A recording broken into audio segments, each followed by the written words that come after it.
Elohim fed for you. Joshua förofferade alldeles konungen en hundland in Kerwanti the Elohim van Israel strid for Israel. Het begripen van de oorlog tegen Israël ertoe brak het land Kanaan in bezit te nemen is geen gemakkelijke zaak.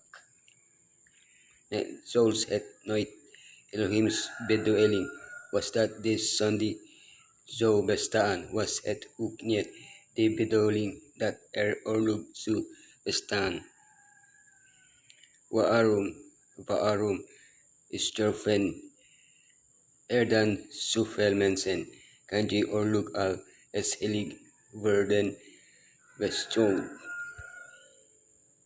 Om dit probleem te begrijpen, moeten we ons verdiepen in het Bijbelse concept van oorlog en de moral waarden die op dat kritieke moment in de geschiedenis op het spel staan. En kwestie van ongerechtigheid en kwestie van rechtvaardigheid, het Bijbelse concept van oorlog vernietigt door hun eigen kieszoekredie.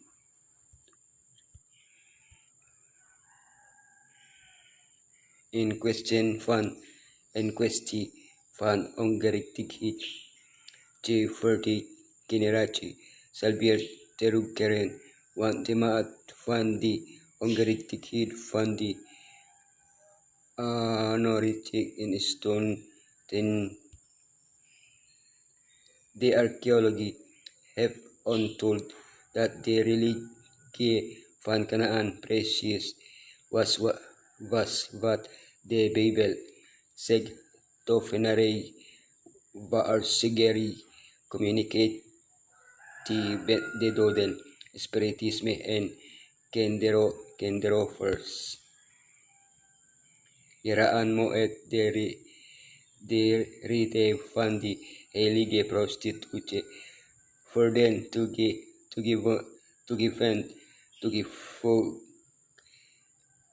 te weinig met heiligheid te maken. Het is zowel door priesters als door priesteressen wordt beoefend. Hoewel deze praktijken al in de tijd van Abraham gebruikelijk waren, gaf Elohim hen meer dan 400 jaar om gedrag te corrigeren. Ten slotte moest er in Indie komen aan deze afwijkende riten die moraal van die mensen verlaagden en allerlei ondeugden en de hen werkten de wetruie van de Canaanieten zu, althans voor en bepaald die tijd de moraal achteruitgang van de mensheid voorkomen. In kwestie van rechtvaardigheid, Elohim is een rechtvaardige bekeerd dan zal iets lefty en gerechtigheid zijn het fundament van Elohims karakter dat maakt hem tot een rechtvaardig en onpartijdige rechter te de straf itself of that the zondaar bekeerd wordt maar te het kwaad niet eeuwig zal dulden. De oorlog om Kanaan te veroveren wordt niet gevoerd om imperialistische redenen maar op befell the strap with the fuerenti de gudelos and boners vergenden Elohims verlangen, was in dat gebied in rechtvaardige regering te vestigen, je in voorbeeld zou zitten voor alle naties en zo motiveren on hun morele competente verheffen en zo wereldwijd wil in staat van vrede en gerechtigheid te bereiken. Als spreker en rector zet Elohim zich in voor het implementeren, stabiliseren en handhaven van de rechtsstaat, wat in weerspiegeling is van zijn karakter. Het Bijbelse concept van oorlog. Daarom moet heden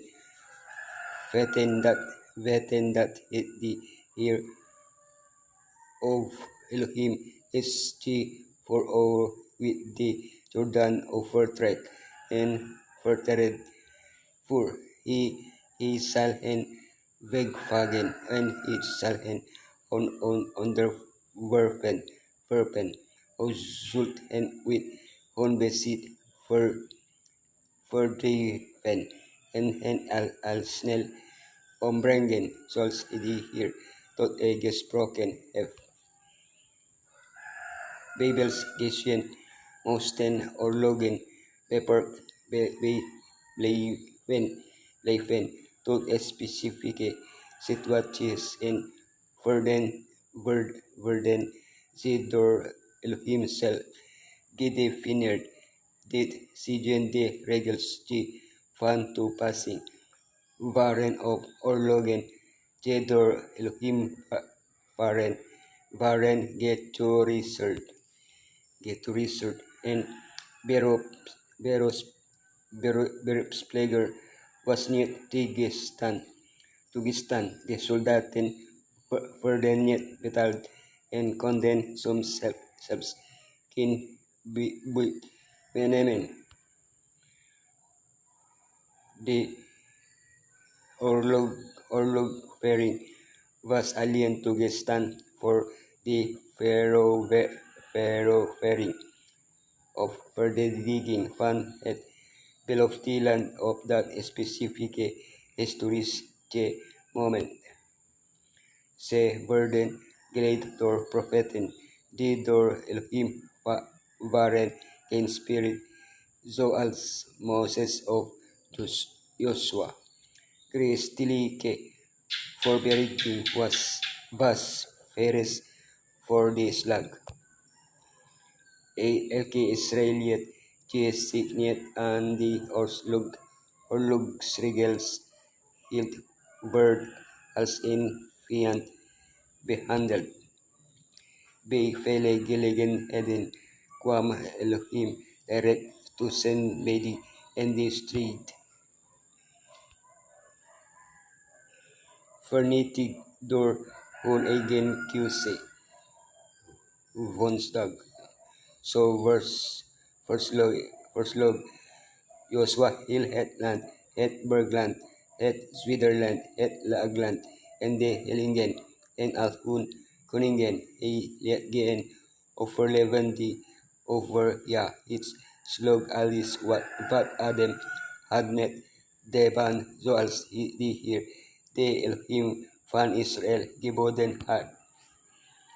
Het hele grondgebied van Canaan werd tot anathema verklaard, dat wil zeggen gewijd aan die vernietiging 11 zo sterven.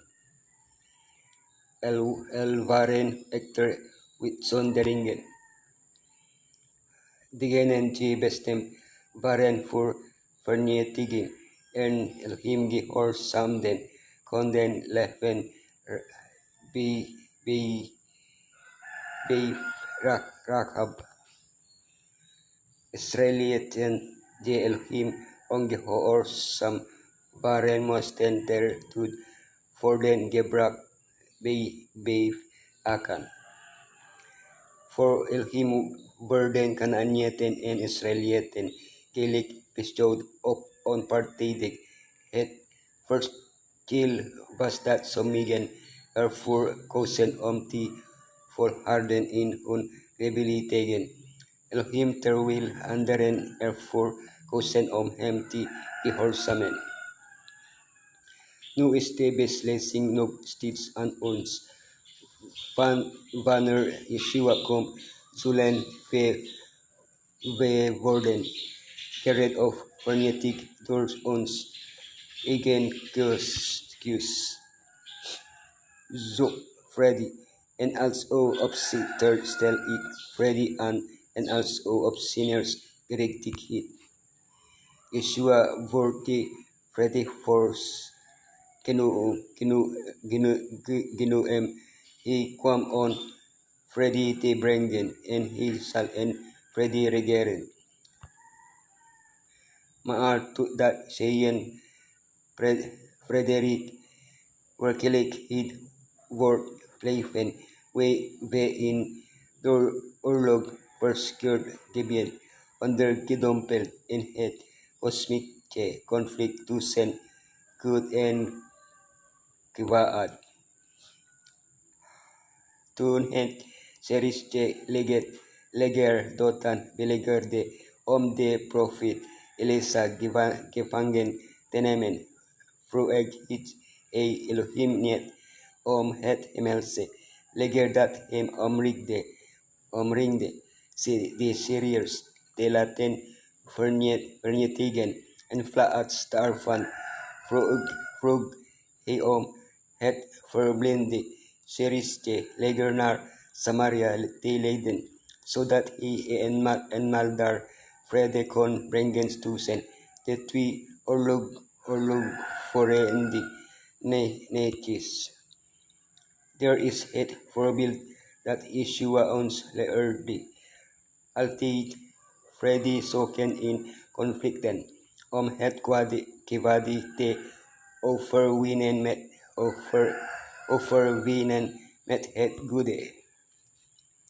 De total vernietiging van het volk van Jericho was slechts in vervulling van de geboden die eerder door Moses waren gegeven met betrekking tot de inwoners van Canaan.